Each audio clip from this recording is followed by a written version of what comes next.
আসসালামু আলাইকুম ওয়া রাহমাতুল্লাহি ওয়া বারাকাতুহু।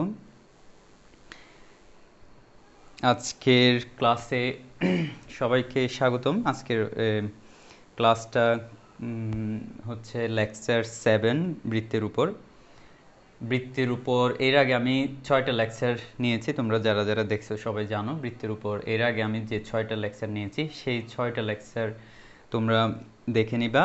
এবং আজকে হচ্ছে লেকচার 7। আজকের যে লেকচারটা সেখানে আমি টাইপ পড়াবো হচ্ছে 5। এখানে হচ্ছে স্পর্শক সম্পর্কিত, বৃত্তের স্পর্শক সম্পর্কিত বিষয়গুলো আমি পড়াবো। এবং তোমরা সবাই জানো যে কি আমি প্রত্যেকটা চ্যাপ্টার যে চ্যাপ্টারই পড়াই না কেন সেই চ্যাপ্টারটা একটু গোছালোভাবে পড়ানোর চেষ্টা করি। অর্থাৎ প্রত্যেকটা চ্যাপ্টারের যে যতটুকুই আমি ক্লাস নিই না কেন সেই ক্লাসটা আমার সবসময় উদ্দেশ্য থাকে যেন সম্পূর্ণ চ্যাপ্টারটা শেষ করে দিতে পারি। একদম মাঝখান থেকে কোনো একটা টপিক পড়াই সেরকম না। তোমাদের জন্য আমার সব সময় একটা টার্গেট থাকে হচ্ছে ফ্রি ক্লাসগুলোতে হলেও এই যে যেমন আমি সরল রেখাতে টোটাল তোমাদেরকে 11টা ক্লাস নিয়েছি, যে 11টা ক্লাসে সরলরেখার প্রায় সব টপিকগুলো চলে এসেছে। আর সরলরেখার ওখানে আমি টপিক ওয়াইজ পড়াইছি। এরপরে হচ্ছে অন্তরীকরণে প্রায় 15টা বা 16টা ক্লাস লাগছে শেষ করতে। সেখানে সৃজনশীলের কিছু ক্লাস নিয়েছি। তো এখন আমরা যেটা করতেছি সেটা হচ্ছে বৃত্ত এবং বৃত্তের যে লেকচারগুলো সেই লেকচারগুলোও খুব ইম্পর্টেন্ট। বৃত্ততে তোমাদের বিশেষ করে এই যে ছয়টা লেকচার নিয়েছি এবং গত দিনের লেকচারটা ছিল হচ্ছে এই 6টা লেকচারের উপর কিছু সৃজনশীল। এবং সেই সৃজনশীলগুলো অনেকেই এই লেকচারটা দেখেছো। একটা সৃজনশীল আমরা সলভ করেছি এবং কিভাবে সৃজনশীল সলভ করতে হবে এবং কিভাবে সেটা আনসার দিতে হবে সেই জিনিসগুলো আমি দেখাইছি তোমাদেরকে। তো অনেকেই কমেন্ট করতেছো, তোমরা যারা যারা কমেন্ট করতেছো তোমাদেরকে অসংখ্য ধন্যবাদ। এবং তোমরা যারা যারা এখনো ক্লাসে আসে না তোমরা সবাই তোমাদের ফ্রেন্ডদেরকে মেনশন করে দাও। এবং বিশেষ করে তোমাদের যে গ্রুপ বা টাইমলাইনে তোমরা শেয়ার করে দাও। যারা যারা এখন দেখতেছো তোমরা আজকের ক্লাসটা শেয়ার করে দাও। অনেকে কমেন্ট করছো অরূপনাথ প্রেজেন্ট, আচ্ছা থ্যাংক ইউ। সাইফুদ্দিন আসসালামু আলাইকুম স্যার। ওয়ালাইকুম আসসালাম। এমডি মেহেদি হাসান আসসালামু আলাইকুম স্যার। ওয়ালাইকুম আসসালাম। সামি আসসালামু আলাইকুম স্যার। ওয়ালাইকুম আসসালাম। এম রাবেয়া বসরি আসসালামু আলাইকুম স্যার। ওয়ালাইকুম আসসালাম। রাবেয়া বলছে স্যার অনেকদিন পর অ্যাটেন্ড করলাম। আচ্ছা okay, you are welcome. Rabeya Basri কেমন আছেন স্যার?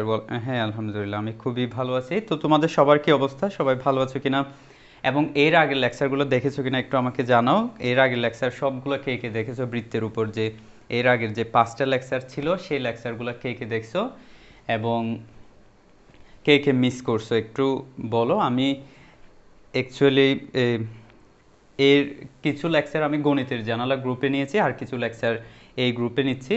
এবং তোমরা সবাই জানো যে যারা যারা আমার নিয়মিত স্টুডেন্ট, 1 মিনিট,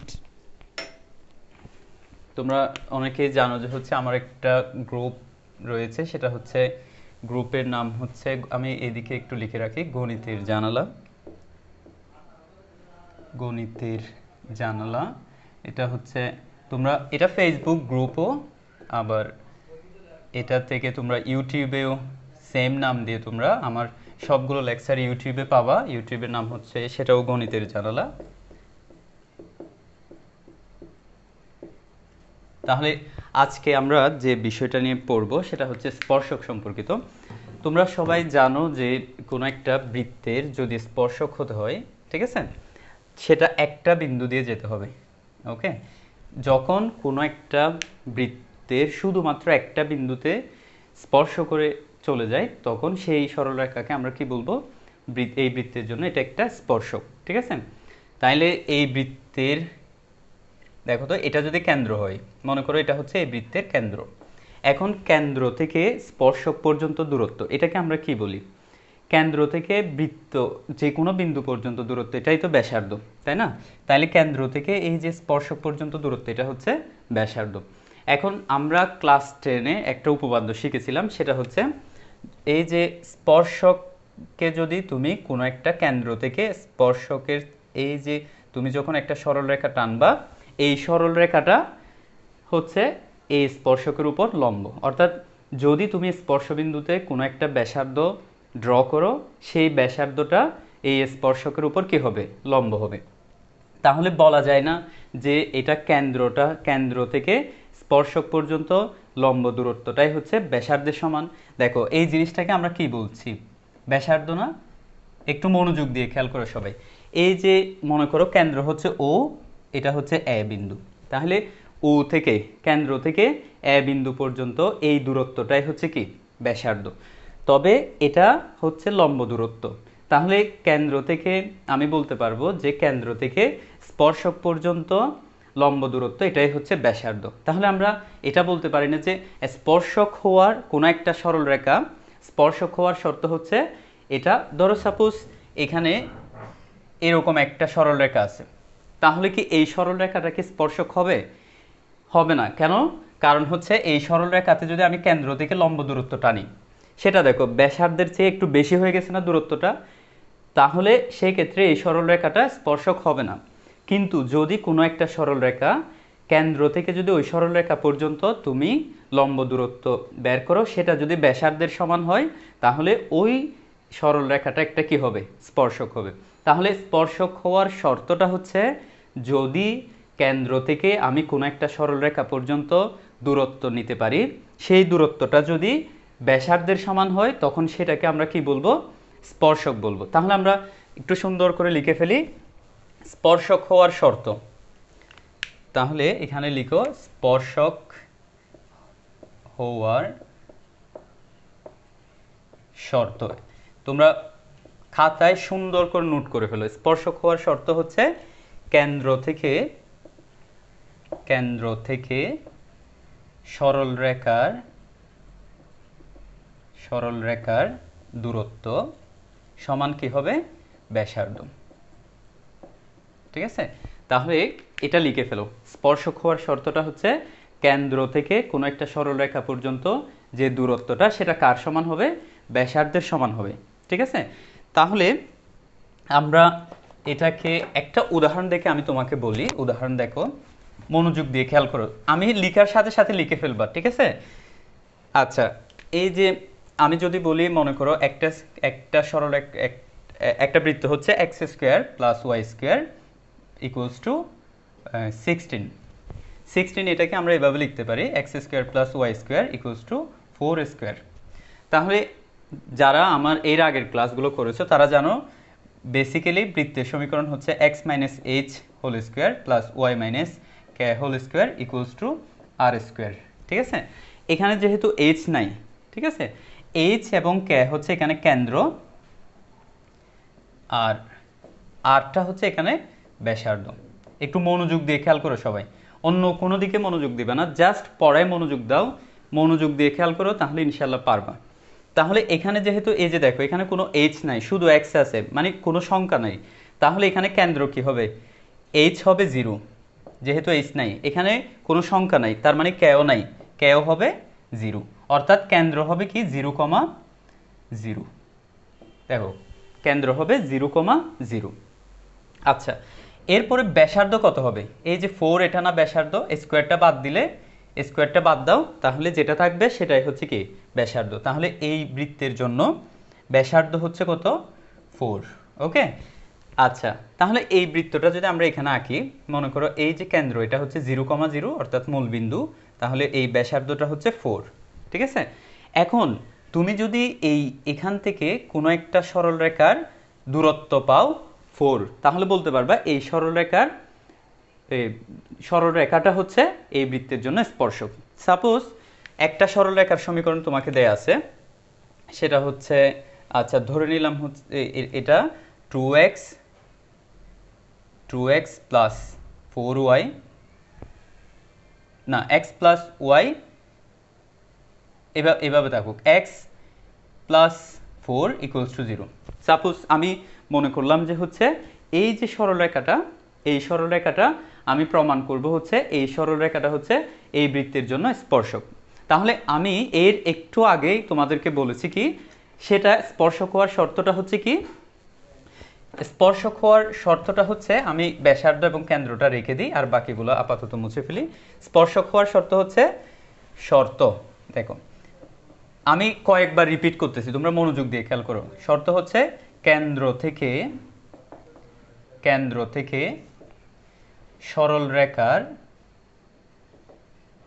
মানে এই সরল রেখাটা, যে সরল রেখাটা আমরা প্রমাণ করব এটা স্পর্শক, কেন্দ্র থেকে সেই সরল রেখা, এখনো আমরা জানি না যে এটা স্পর্শক কিনা, ঠিক আছে, আমরা প্রমাণ করব হচ্ছে এটা স্পর্শক, দেখি আমরা প্রমাণ করতে পারি কিনা। কেন্দ্র থেকে সরল রেখার দূরত্ব কার সমান হবে? ব্যাসার্ধের সমান হবে। তাহলে এই বৃত্তের সমীকরণ থেকে আমরা ব্যাসার্ধ কত পেয়েছি? ব্যাসার্ধ পেয়েছি 4। ওকে, কেন্দ্র কত পেয়েছি? কেন্দ্র পেয়েছি হচ্ছে 0,0। ওকে, এখন আমাদের কিসের সমান হতে হবে? এই কেন্দ্র থেকে সরল রেখার দূরত্ব কার সমান হবে? ব্যাসার্ধের সমান হবে। যারা সরল রেখা চ্যাপ্টারের আমার ক্লাস করেছো তারা জানো, আমি টাইপ 7 ওর টাইপ 8 যে কোনো একটা টাইপে, তখন এই লেকচার মনে হয় 9 বা 10 হবে, এই ধরনের একটা লেকচারে আমি একটা বিন্দু থেকে কোনো একটা সরলরেখার দূরত্ব কিভাবে নির্ণয় করতে হয় ওই বিষয়টা তোমাদেরকে আমি বলছি, সেটা একটু খেয়াল করো। এই নির্ণয়টা খুবই ইজি। দেখো, সুতরাং 0 0 বিন্দু থেকে, আচ্ছা এই দুটো আমরা মনে রাখবো, এখানে যেহেতু লিখেও রাখছি। 0 0 মানে কি? এই কেন্দ্র আর কি, কেন্দ্র 0 0 থেকে এই সরলরেখা পর্যন্ত দূরত্বটা নির্ণয় করি। মনোযোগ দিয়ে খেয়াল করো, শুধুমাত্র একটা জিনিস শিখলেও সেটাও যদি পরীক্ষায় আসে এটাই তোমার সফলতা, সাকসেস। মনোযোগ দিয়ে, একদম পরিপূর্ণ মনোযোগ দিয়ে খেয়াল করো। এই যে কেন্দ্র থেকে এই সরলরেখা পর্যন্ত দূরত্বটা কিভাবে নির্ণয় করতেছে এই জিনিসটা খেয়াল করো। থেকে x + 4 = 0 রেখার দূরত্ব, একদম ইজি। এখানে কোনো সূত্র শেখার দরকার নাই, কোনো কিছু শেখার দরকার নাই, তুমি জাস্ট টেকনিকটা ফলো করো। টেকনিকটা কিরকম দেখো, দুই পাশে অ্যাবসলিউট ভ্যালু দিয়ে দিবা, কারণ দূরত্ব কখনো ঋণাত্মক হবে না। অ্যাবসলিউট ভ্যালু দেওয়া মানে হচ্ছে এটা সিকিউরড, এটা অবশ্যই পজিটিভ হবে। তাহলে উপরে x + 4 দিয়ে দিবা, তবে x এর জায়গায় এই বিন্দুর এক্সটা বসাবা, মানে হচ্ছে x এবং y এর জায়গায় জাস্ট এখানের মানগুলো বসাবা। তাহলে x এর মান কত? x এর মান হচ্ছে 0 0, y যেহেতু নাই এই yটা বসাইতে হবে না, তারপরে লিখবা হচ্ছে 4। দেখো উপরে আমি কি করছি, জাস্ট ওই বিন্দুর x এবং y ওই সরল রেখাতে বসাবা, মানটা বসিয়ে তারপরে হচ্ছে নিচে কি করবা, নিচে হচ্ছে রুট দিয়ে x এর সহগ স্কোয়ার মানে 1 স্কোয়ার, তারপরে হচ্ছে x এর সহগ এখানে 1, এরপরে হচ্ছে y এর সহগ স্কোয়ার, y যেহেতু নাই y এর সহগ 0 0 স্কোয়ার। দেখো কত ইজি। মানে তুমি একটা কাজ করবা, সেটা হচ্ছে যে কোনো একটা বিন্দু থেকে তুমি যে সরলরেখার দূরত্বটা নির্ণয় করার চেষ্টা করতেছো সেই সরলরেখা পর্যন্ত, সরলরেখাতে x আর y তে এই বিন্দুর স্থানাঙ্কগুলো বসায় দিবা। এটা x এর মান আর এটা হচ্ছে y এর মান, এই মানগুলো বসায় দিবা উপরে, আর নিচে হচ্ছে রুট দিয়ে x এর সহগ স্কোয়ার প্লাস y এর সহগ স্কোয়ার, y নাই এজন্য y এর সহগটা হচ্ছে 0। তাহলে এখানে কোনো সূত্র শেখার কোনো দরকার নেই, জাস্ট এই টেকনিকটা মনে রাখবা। ওকে, আচ্ছা এখানে তাইলে উপরে থাকতেছে 4, নিচে থাকতেছে √1। √1 মানে তোমরা জানো সেটা হচ্ছে 1, নিচে 1টা লিখতে হবে না। এই যে দেখো দূরত্বটা কত আসছে? 4, অর্থাৎ কেন্দ্র থেকে ওই সরল রেখা পর্যন্ত দূরত্বটা 4 আসছে। আবার সেটা ব্যাসার্ধেরও কি সমান। তাহলে এই শর্তটা পূরণ করছে কিনা বলো তো? দেখো কেন্দ্র থেকে ওই যে সরলরেখা সেটা পর্যন্ত দূরত্বটা ব্যাসার্ধের সমান হয়েছে, এটাও ব্যাসার্ধও 4, কেন্দ্র থেকে ওই সরলরেখা পর্যন্ত দূরত্বটাও 4। তাহলে যেহেতু ব্যাসার্ধ এবং কেন্দ্র থেকে ওই সরলরেখা পর্যন্ত দূরত্ব দুটোটাই ইকুয়াল হয়েছে, তাহলে আমরা বলতে পারি এই সরলরেখাটা এই বৃত্তের জন্য একটা স্পর্শক। ঠিক আছে, তাহলে এরকম পরিপূর্ণ একটা বেসিক নিয়ে মনে রাখবা, মানে যাতে যে কোনো ধরনের ম্যাথ আসলে এটা পারো। অর্থাৎ আমি তোমাদেরকে বলবো, যারা এটা হচ্ছে অ্যাকচুয়ালি 1B বলতে পারো, এই লেকচারটা আমি 1Bটা স্টার্ট করছি আর কি। অক্ষরপত্রের যারা ফলো করো 1B, অথবা যারা অন্য বই ফলো করো তাহলে তারা 1.2 বলতে পারো। তো এখন সরি 4 আর কি, 4B 4.2 বলতে পারো। এই যে এই চ্যাপ্টারের এই অংশে সবচাইতে ইম্পর্টেন্ট জিনিসটা হচ্ছে এটা, এই জন্য তোমাদেরকে আস্তে আস্তে বোঝাচ্ছি, যাতে মনোযোগ দিয়ে খেয়াল করো। মানে হচ্ছে কেন্দ্র থেকে কোনো একটা সরল রেখা পর্যন্ত যে দূরত্বটা হবে, সেই দূরত্বটাই যদি ব্যাসার্ধের সমান হয়, তাহলে সেই সরল রেখাটা একটা কি হবে, স্পর্শক হবে। ঠিক আছে? আচ্ছা, এখন তোমাদেরকে আমি জাস্ট একটা ম্যাথ দেখাই। তোমরা হয়তো এই চিন্তা করছো সেটা কিভাবে আসতে পারে। আচ্ছা, যেমন একটা ম্যাথ দেখো, আমি তোমাদেরকে একটা ম্যাথ দেখাই এই সম্পর্কিত।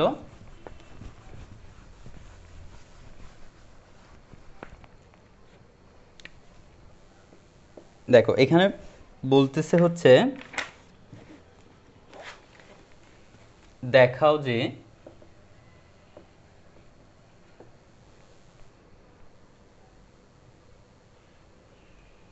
3x minus 4y minus 8 equals to 0 রেখাটি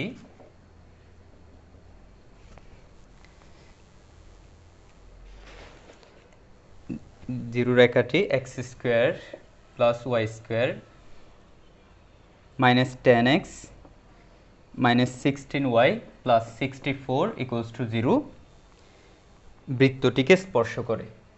বৃত্তটিকে স্পর্শ করে, স্পর্শ করে। আচ্ছা, এটা আমরা কিভাবে এটাকে দেখাইতে পারি, একটু মনোযোগ দিয়ে খেয়াল করো। এটা একটা সরল রেখার সমীকরণ। এখানে যদিও বলেও দিছে, তবু আমরা যদি বলে নাও দেয় তাও বুঝতে পারবো। এক্স এর পাওয়ার কত? 1, ওয়াই এর পাওয়ার কত? 1।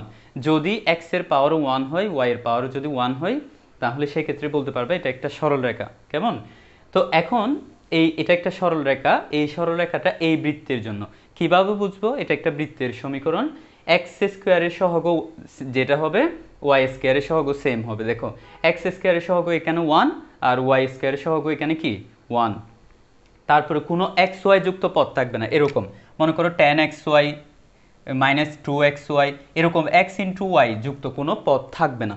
টোটালি এ ধরনের পদ থাকবে না। দেখো এক্স ওয়াই যুক্ত কোনো পদ আছে? এ ধরনের কোনো পদ নাই। এগুলো বলতেছি কারণ হচ্ছে এগুলো এমসিকিউতে আসে, সেই কারণেই এগুলো একটু একটু বলতেছি তোমাদের। আমি একটা ম্যাথ, এই ম্যাথটা বইয়ের এই ম্যাথটা করানোর মানে আমার উদ্দেশ্য এটা না যে শুধু এই ম্যাথটা পারবা। আমার উদ্দেশ্য হচ্ছে এই রিলেটেড যত বেসিক আছে সব বেসিকগুলোও জানতে পারো, এবং এই রিলেটেড যত ম্যাথ আসে সব ম্যাথগুলো যাতে তোমরা বুঝতে পারো। সেজন্যই আমি একদম গুছালোভাবে বেসিক থেকে বলি। যারা যারা একদম স্টার্টিং পয়েন্টে আসো, একদম বুঝো না, তারাও বুঝবা ইনশাল্লাহ। দেখো এখানে তাহলে এই বৃত্তটাকে স্পর্শ করে সেটা বোঝাইতে হবে। অর্থাৎ যদি মনে করো এটা এই বৃত্তটা, এই রেখাটা এই বৃত্তটাকে জাস্ট স্পর্শ করে, ঠিক আছে?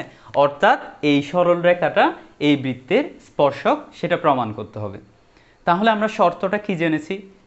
কি জেনেছি আমরা একটু আগে যে শর্তটা আমরা পড়েছিলাম, শর্ত হচ্ছে কি, কেন্দ্র থেকে ওই সরল রেখা পর্যন্ত দূরত্ব সেটা ব্যাসার্ধের সমান হতে হবে। অর্থাৎ কেন্দ্র থেকে সরল রেখার দূরত্ব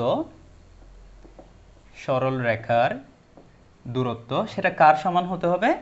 ব্যাসার্ধের সমান হতে হবে। তখনই আমরা বলতে পারবো যে এই সরল রেখাটা এই বৃত্তের জন্য স্পর্শক। কেমন?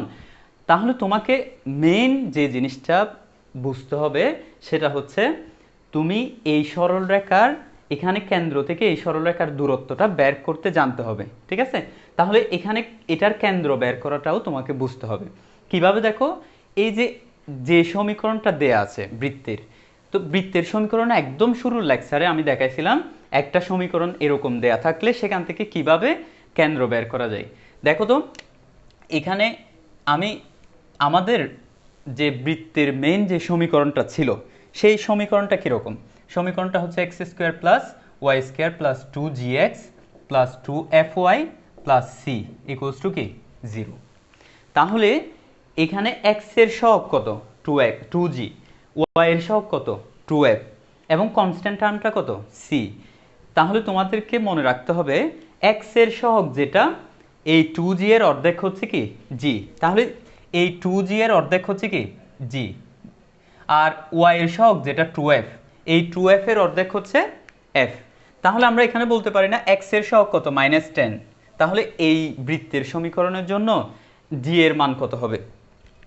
বৃত্তের সমীকরণের জন্য যেটা দেয়া আছে সেখানে g এর মান হবে -10 এর অর্ধেক, তার মানে হচ্ছে -5। তাহলে f এর মান কত হবে? অর্থাৎ y এর সহগের অর্ধেক হবে কি f এর মান। দেখো f ইকুয়ালস টু কি হবে -16/2, দ্যাট মিন্স -8। আচ্ছা, এখন আমরা g এর মানও পেয়ে গেলাম, f এর মানও পেয়ে গেলাম। কিভাবে পেলাম? g হচ্ছে x এর সহগের অর্ধেক আর f হচ্ছে y এর সহগের অর্ধেক। অর্থাৎ f হচ্ছে y এর সহগকে যদি তুমি 2 দিয়ে ভাগ করো তখন যেটা আসবে সেটা f, আর g হচ্ছে x এর সহগকে যদি তুমি 2 দিয়ে ভাগ করো সেটা হচ্ছে g, এবং c হচ্ছে এটাকে কোনো ভাগ করতে হবে না, c হচ্ছে 64। আচ্ছা, এখন GFC যদি তুমি পেয়ে যাও, তুমি কেন্দ্রও পেয়ে যাবে। দেখো কেন্দ্র কি? কেন্দ্র হচ্ছে -g -f। তাহলে এটা কত আসতেছে? এটার অপোজিট, তার মানে 5, এটার অপোজিট, এই যে যেহেতু মাইনাস আছে তাহলে 8। এটা হচ্ছে কেন্দ্র। এখন আমরা কেন্দ্রটাও পেয়ে গেলাম, ঠিক আছে? তাহলে আমরা কেন্দ্রও পেয়ে গেলাম, আমাদের কি বের করতে হবে? কেন্দ্র থেকে সরল রেখা পর্যন্ত দূরত্ব। তাহলে আমরা কেন্দ্রটা পেয়ে গেলাম, কেন্দ্রটা হচ্ছে 5,8, ঠিক আছে? এখন আমাদের কেন্দ্র থেকে ওই সরল রেখা পর্যন্ত দূরত্বটা আমাদেরকে নির্ণয় করতে হবে। তো সেটা কার সমান হতে হবে? ব্যাসার্ধের সমান হতে হবে। প্রথমে আমরা কেন্দ্র থেকে এই সরল রেখা পর্যন্ত দূরত্বটা নির্ণয় করে ফেলি। তাহলে আমি এই অংশটা মুছে দিচ্ছি, আশা করি তোমরা এটা লিখে ফেলছো। প্রথমে আমরা বের করে হচ্ছে কেন্দ্র থেকে ওই সরল রেখা পর্যন্ত দূরত্ব। তাহলে দেখো কেন্দ্র থেকে এটার 3x - 4y - 8 = 0 রেখার দূরত্ব। দেখো কিভাবে নির্ণয় করব। তোমরা সবাই জানো এটা দুই পাশে প্রথমে কি দিয়ে দিতে হবে? অ্যাবসলিউট ভ্যালু দিয়ে দিতে হবে। অ্যাবসলিউট ভ্যালু দেওয়ার পর তারপরে x এর জায়গায় কি বসাতে হবে? যে বিন্দু থেকে তুমি দূরত্ব নির্ণয় করতেছো সেই বিন্দুর xটা এখানে x এর জায়গায় বসাইতে হবে। তার মানে হচ্ছে 5 × 3 × x এর জায়গায় হচ্ছে কি 5 -4 × y এর জায়গায় হচ্ছে কত 8 -8, ঠিক আছে? এখন নিচে কি করতে হয়? রুট x এর সহগ স্কয়ার প্লাস y এর সহগ স্কয়ার -4 হোল স্কয়ার। তাহলে একটু খেয়াল করে দেখো তো, যে কোনো একটা বিন্দু থেকে আমরা ওই সরল রেখার যদি দূরত্ব নির্ণয় করতে চাই তবে সেক্ষেত্রে ওই সরল রেখার x এবং y তে আমাদের কি বসায় দিতে হবে? যে বিন্দু থেকে আমি ওই সরল রেখার দূরত্বটা নির্ণয় করব সেই বিন্দুর x আর y ওই সমীকরণে বসায় দিতে হবে। আর নিচে কি করতে হবে? নিচে হচ্ছে রুট x এর সহগ স্কয়ার প্লাস y এর সহগ স্কয়ার। জাস্ট এইটুকু লিখলে এটা দূরত্বটা নির্ণয় হয়ে যাবে। দেখো তাহলে দূরত্বটা 3 5 15 -32 -8 ডিভাইডেড বাই 3 স্কয়ার মানে হচ্ছে 9, এটা হচ্ছে 16, তার মানে √25। আচ্ছা এইভাবে দাও। আচ্ছা √25 অ্যাবসলিউট ভ্যালু দাও। আচ্ছা এখন কি আসতেছে দেখো তো। আচ্ছা এইদিকে আমি মুছে ফেলতেছি উপরে, তোমরা আশা করি ওই অংশটা তোমরা লিখে ফেলছো। তাহলে এটা কত আসতেছে দেখো 15 -32। আচ্ছা এক মিনিট, 15 -32 -8, তাহলে এটা আসতে হচ্ছে 25। তাহলে এটা আসতেছে হচ্ছে উপরে হচ্ছে 25, নিচে হচ্ছে √25। মাইনাস চলে যাবে, এমনি আসবে হচ্ছে -25, কিন্তু মাইনাস চলে যাবে কারণ হচ্ছে দুই দিকে অ্যাবসলিউট ভ্যালু আছে। তাহলে 25 মানে কি √25 × √25, আর নিচে হচ্ছে কি নিচে হচ্ছে √25। তাহলে এটা দুইটা চলে গেলে এখানে থাকবে হচ্ছে √25। অর্থাৎ তোমরা এটাকে 5ও করতে পারো, এটা শুধু শুধু এত কঠিন করে ফেলছি। এটা হচ্ছে √25 মানে হচ্ছে 5, তাহলে 25/5 মানে হচ্ছে 5। তাহলে এই যে একটা বিষয় খেয়াল করো, আমরা এই বিন্দু থেকে কেন্দ্র থেকে ওই সরল রেখা পর্যন্ত যে দূরত্বটা সেটা পেয়েছি কত 5। এখন এটা কার সমান হতে হবে? আমাদের যে শর্তটা ছিল সেটা হচ্ছে কেন্দ্র থেকে এই সরল রেখা পর্যন্ত যে দূরত্বটা সেটা ব্যাসার্ধের সমান হতে হবে। কেমন? তাহলে ব্যাসার্ধ কত আসে সেটা একটু দেখি। ব্যাসার্ধ বের করার সূত্র কি? যারা যারা ওই ক্লাসটা করেছো তারা জানো g² + f² - c। কেমন? তাহলে জি এর মান কত এখানে? জি এর মান হচ্ছে -5, তাহলে -5 হোল স্কোয়ার প্লাস এফ এর মান -8 whole square minus C, C এর মান হচ্ছে কত? 64, 64। তাহলে দেখো তো 8 স্কোয়ার মানেও 64, এই 64 এই 64 চলে যাবে, তাহলে 5 স্কোয়ার মানে 25, 25কে রুট করলে সেটা আসবে কত? 5। দেখো এই যে কেন্দ্র থেকে ওই সরলরেখা পর্যন্ত দূরত্ব যে 5টা আসছে সেটাই ব্যাসার্ধ মান আসছে, অর্থাৎ কেন্দ্র থেকে ওই সরলরেখা পর্যন্ত দূরত্বটা ব্যাসার্ধের সমান হয়েছে। ঠিক আছে, তাহলে আমাদের শর্তটা কি ছিল? শর্তটা ছিল কেন্দ্র থেকে সরলরেখা পর্যন্ত দূরত্ব যদি ব্যাসার্ধের সমান হয় তাহলে সেক্ষেত্রে এই সরলরেখাটা একটা কি হবে? স্পর্শক হবে। তাহলে এটা আমরা এইভাবে লিখে দিতে পারি, দেখো যেহেতু কেন্দ্র থেকে সরলরেখার দূরত্ব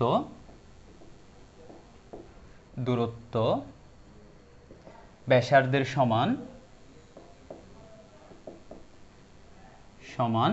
সুতরাং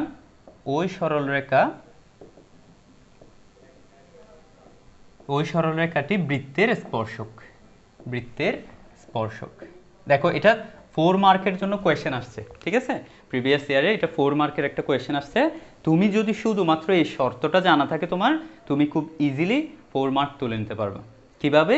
তোমার জাস্ট এই শর্তটা মনে রাখতে হবে যে কেন্দ্র থেকে যদি কোনো একটা সরলরেখা পর্যন্ত দূরত্ব সেটা যদি ব্যাসার্ধের সমান হয়, এই বৃত্তের ব্যাসার্ধের সমান হয়, তাহলে সেই সরলরেখাটা বৃত্তের স্পর্শক হবে। কেমন? তাহলে এই শর্তটা তোমাদের মনে রাখতে হবে। ওকে, এখন বলো তো কে কে বুঝছো?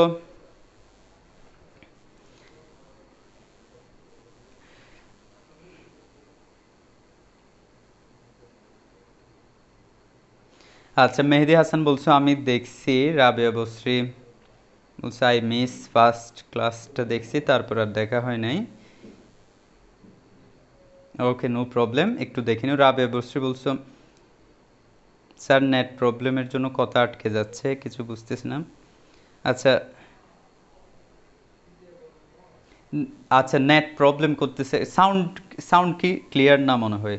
একটু আমাকে জানাও তো সাউন্ডের কি কোনো প্রবলেম হচ্ছে কিনা। সাউন্ড কি রাবের সাউন্ড কি সবার প্রবলেম কিনা একটু আমাকে জানাও। এমডি মেহেদি হাসান বলছো বুঝছি স্যার। আচ্ছা, very good.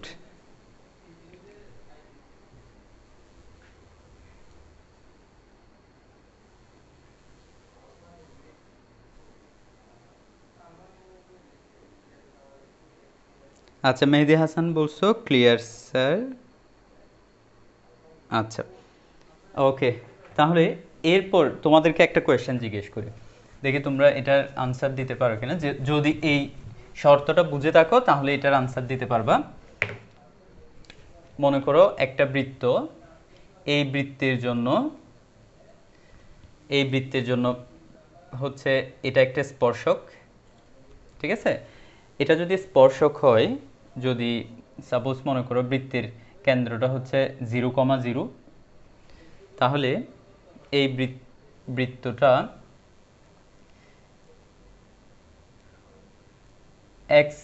Two x plus 3x plus 4y plus k equals to 0, এটা হচ্ছে একটা সরল রেখা, ঠিক আছে? তো এটা আমি বলে দিলাম যে এটা হচ্ছে একটা স্পর্শক, ঠিক আছে? এটা এই যে এই সরল রেখাটা এই বৃত্তের জন্য একটা স্পর্শক, এটা আমি বলে দিলাম। কেমন? এখন তোমাকে বের করতে হবে এই, আচ্ছা এখানে আমি ব্যাসার্ধটাও বলে দিই। সাপোজ এই ব্যাসার্ধটার মান হচ্ছে, সাপোজ ধরে নিলাম হচ্ছে এটা 5 ধরে নিই, ঠিক আছে? আচ্ছা, এখন তোমরা বলো যে এখানে কে এর মান কত হতে পারে, দেখি কেউ বের করতে পারো কিনা। এখানে ব্যাসার্ধটা হচ্ছে 5, কেন্দ্র হচ্ছে 0,0, আর এটা হচ্ছে একটা সরল রেখার সমীকরণ। কেমন? এই সরল রেখাটা একটা স্পর্শক আমি বলে দিলাম, ঠিক আছে? শর্তটাও আমি বলে দিচ্ছি, যে শর্তটা আমি তোমাদেরকে একটু আগে লিখে দিছি, সেটা হচ্ছে কেন্দ্র থেকে স্পর্শক পর্যন্ত দূরত্ব কার সমান হবে? স্পর্শক পর্যন্ত দূরত্ব সমান এটা কি হবে ব্যাসার্ধ, মানে হচ্ছে কেন্দ্র থেকে স্পর্শক পর্যন্ত দূরত্ব এটা ব্যাসার্ধের সমান হবে। দেখি তোমরা কেউ আনসার দিতে পারো কিনা। আচ্ছা মেহেদি হাসান বলছো সব শোনা যায়। আচ্ছা দেখি কেউ আনসার করতে পারো কিনা। এখানে আমি বলে দিলাম যে এটার কেন্দ্র হচ্ছে 0 0 আর এটার ব্যাসার্ধ হচ্ছে 5, তারপরে এটা একটা স্পর্শক। তাহলে তোমাদেরকে বলতে হবে যে এই কে এর মানটা কত, এই যে এই কে এর মানটা কত। দেখি কেউ বলতে পারো কিনা।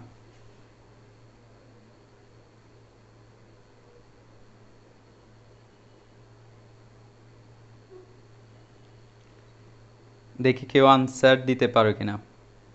ব্যাসার্ধটা আমি লিখলাম হচ্ছে ব্যাসার্ধটা হচ্ছে 5, ঠিক আছে, ব্যাসার্ধ 5। তাহলে আচ্ছা মেহেদি হাসান বলছো 5। দেখি আর কেউ বলতে পারো কিনা। এটা হচ্ছে কে এর মানটা এটা কত হবে, কে এর মান কত। দেখি কেউ আনসার বলতে পারো কিনা।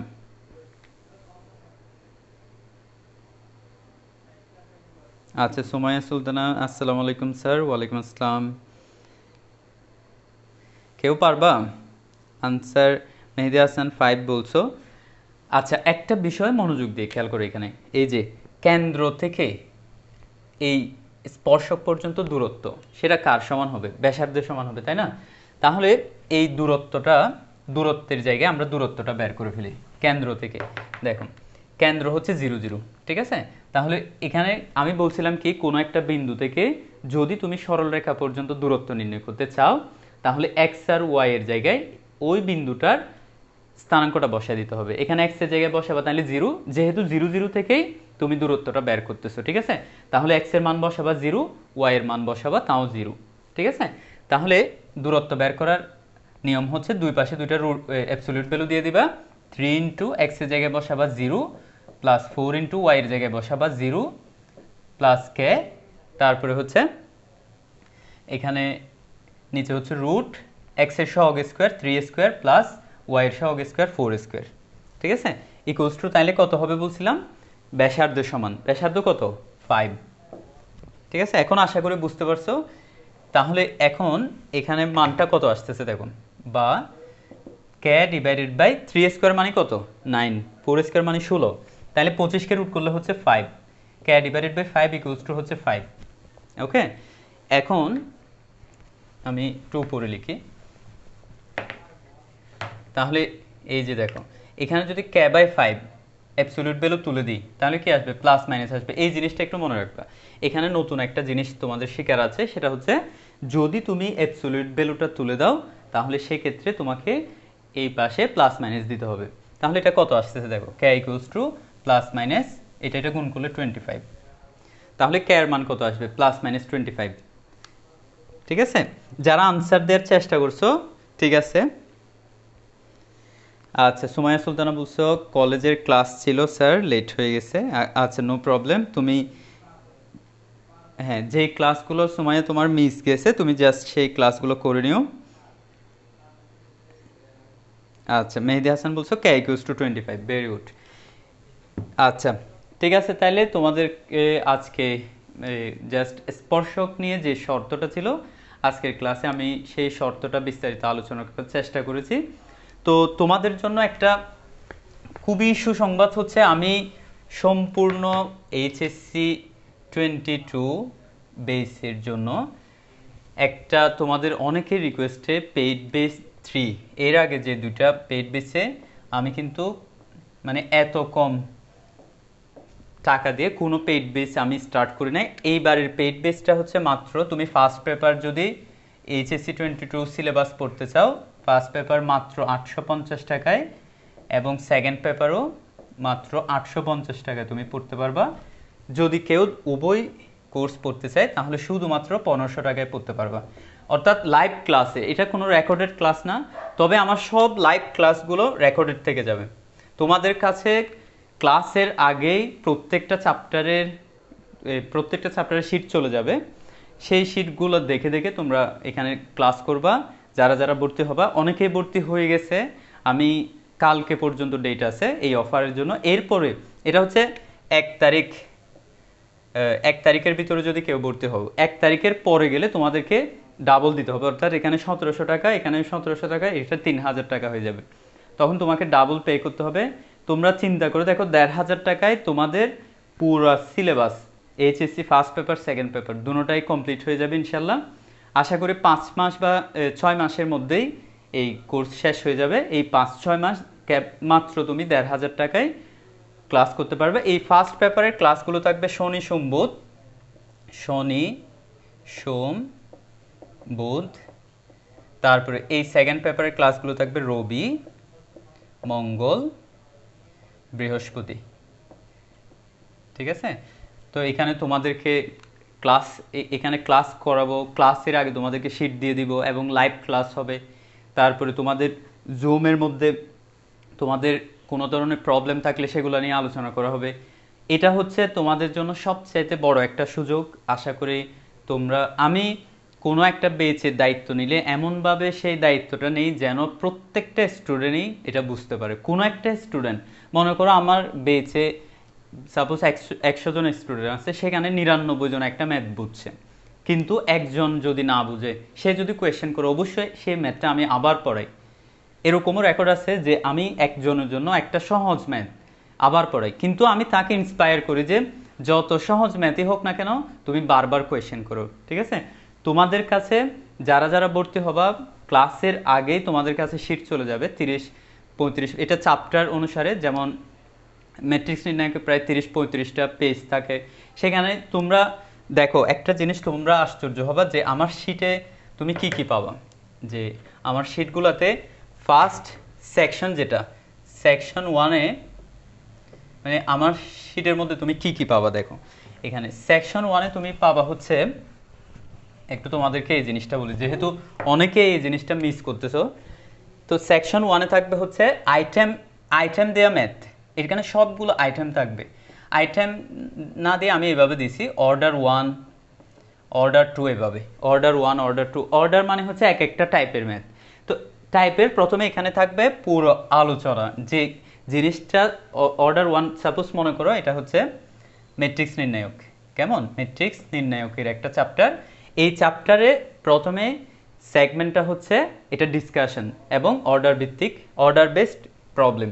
এখানে অর্ডারগুলো থাকবে। অর্ডার 1 মনে করো এটা হচ্ছে বিপরীত ম্যাট্রিক্স। সাপোজ আমি ধরলাম, যদিও প্রথম হবে হচ্ছে ম্যাট্রিক্স এবং ম্যাট্রিক্সের প্রকারভেদ, এটা হচ্ছে বিপরীত ম্যাট্রিক্স। বিপরীত ম্যাট্রিক্সের বিস্তারিত আলোচনাটা এখানে থাকবে। ঠিক আছে? 1-1.5 পৃষ্ঠা অথবা যতটুকু দরকার হয় ততটুকু আলোচনাটা থাকবে। এরপরে হচ্ছে ওই রিলেটেড যত প্রবলেম আছে, যত ম্যাথ আছে, সব ম্যাথগুলো এখানে থাকবে। তাহলে ওই রিলেটেড প্রবলেম সবগুলো শুধু একটা বই থেকে না, এগুলো অনেকগুলো বই থেকে আমি রিসার্চ করে যে প্রবলেমগুলো, মানে আমি সব প্রবলেম আনার চেষ্টা করছি। একটা প্রবলেমও এমন না যে একটা প্রবলেম বাদ দিছে এরকম। তাহলে এই অর্ডার 1-এ প্রবলেম সবগুলো থাকবে। এরকম অর্ডার 2 আরেকটা টাইপ, সেখানে প্রথমে ডিসকাশন থাকবে, তারপরে তোমার প্রবলেমসগুলো থাকবে।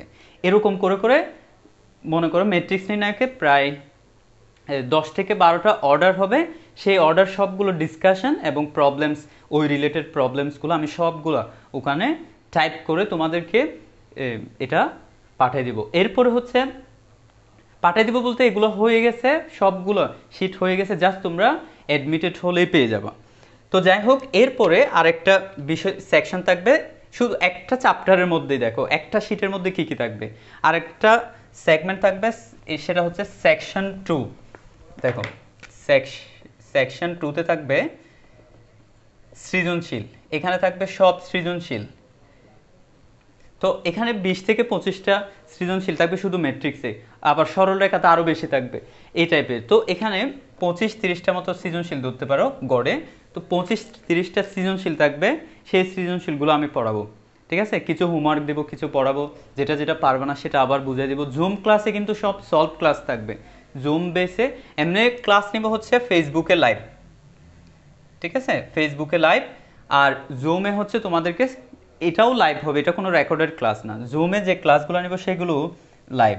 তো এখন তোমাদেরকে ফেসবুকে লাইভে আমি পড়াবো এবং জুমে তোমাদেরকে সেই বিষয়গুলো, যে বিষয়গুলো তোমাদের প্রবলেম হবে সেই বিষয়গুলো আমি বুঝাই দিব। তারপর এখানে সৃজনশীলগুলোও চলে আসতেছে। এরপরে বাকি থাকলো কি, সেকশন 3 থাকবে হচ্ছে এমসিকিউ নিয়ে।